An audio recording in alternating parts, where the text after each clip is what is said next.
Dua arah yang dicintai. Ketika seorang manusia mulia tiba di Makkah, ia sholat menghadap ke arah Baitul Maqdis. Bahkan sampai selepas hijrahnya dari negeri itu, ia pun masih menghadapkan wajahnya dalam sholat ke arah itu lebih dari 10 bulan. Namun, beliau terus-menerus memohon dan berharap agar kiblat dipindahkan ke Ka'bah yang merupakan kiblatnya Nabi Ibrahim alaihissalam. Hal ini menunjukkan kerinduan yang teramat dalam, juga kecintaannya yang tak kalah besar kepada rumah Allah Ka'bah. Ia sangat mencintai kedua arah tempat paling mulia di muka bumi itu. Sungguh kepunyaan Allah lah timur dan barat serta bumi seluruhnya. Tiada tempat yang Allah cintai melebihi rumah-rumahnya. Di tempat-tempat itu manusia khusyuk dalam munajat dan mengingat Allah. Rumah-rumah Allah bernama masjid. Masjid yang paling utama adalah masjid yang Allah tetapkan kemuliaannya sejak pertama kali pembangunannya. Masjid yang memiliki keutamaan yang berlipat-lipat dibandingkan masjid-masjid di muka bumi lainnya.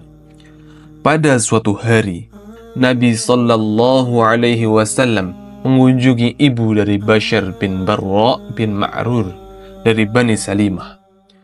Lalu Ummu Bashar pun menjamu beliau. Kemudian tibalah waktu sholat zuhur. Nabi Sallallahu Alaihi Wasallam pun sholat bersama para sahabat di masjid. Setelah mengerjakan sholat 2 rakaat, turunlah Jibril mengisyaratkan untuk sholat menghadap ke Baitullah, dan Jibril pun sholat menghadap ke sana. Nabi Sallallahu Alaihi Wasallam memutar posisinya menghadap Ka'bah. Bertukarlah posisi wanita pada kaum lelaki dan posisi kaum laki-laki pada posisi wanita. Oleh karena itu, masjid itu dinamai dengan Masjid Qiblatain, 2 kiblat. Kemudian keluarlah Aibad bin Bashar.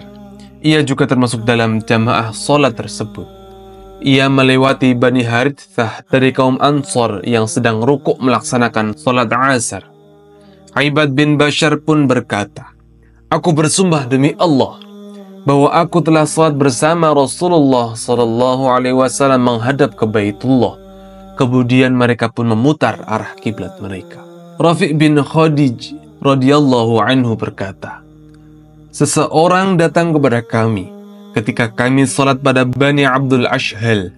Ia berkata, sesungguhnya Rasulullah Sallallahu Alaihi Wasallam telah diperintahkan untuk menghadap ke Ka'bah. Lalu imam kami pun berputar ke Ka'bah dan kami pun mengikutinya." Ibnu Umar radhiyallahu anhuma berkata, pada saat orang-orang berada di Quba kala sholat subuh, lalu datanglah seseorang kepada mereka. Dia berkata, sesungguhnya telah diturunkan Al-Quran kepada Rasulullah Sallallahu Alaihi Wasallam dan telah diperintahkan untuk menghadap ke Ka'bah. Kemudian mereka pun menghadap kepadanya, padahal sebelumnya mereka menghadap ke arah Syam, kemudian berputar ke arah Ka'bah. Dari Barra' radhiyallahu anhu, ia berkata, Nabi Sallallahu Alaihi Wasallam pada awal mula tiba di Madinah. Kakek dan pamannya juga dari golongan Ansor. Bahwasanya mereka pada kesempatan itu salat menghadap Baitul Maqdis selama 16 bulan atau 17 bulan. Rasulullah Sallallahu Alaihi Wasallam sangat mendambakan untuk menjadikan kiblatnya adalah Ka'bah. Adapun salat yang pertama kali dilakukan beliau dengan menghadap Ka'bah adalah salat asar. Saat itu beliau salat dengan para sahabatnya. Kemudian keluarlah salah seorang yang ikut dalam jamaah tersebut dan melewati suatu kaum yang sedang rukuk salat di masjid. Lalu ia berkata, aku bersaksi demi Allah, aku telah salat bersama Rasulullah Sallallahu Alaihi Wasallam menghadap Ka'bah.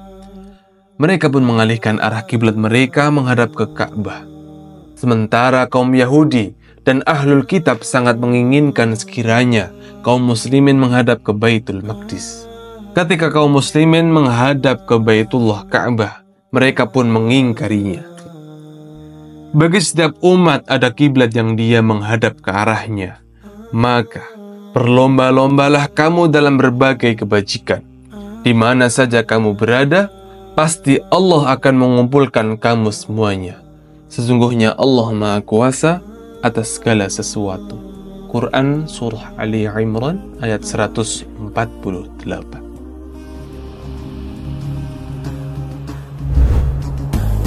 من غزة علمت إبائي والعزة في القدس ردائي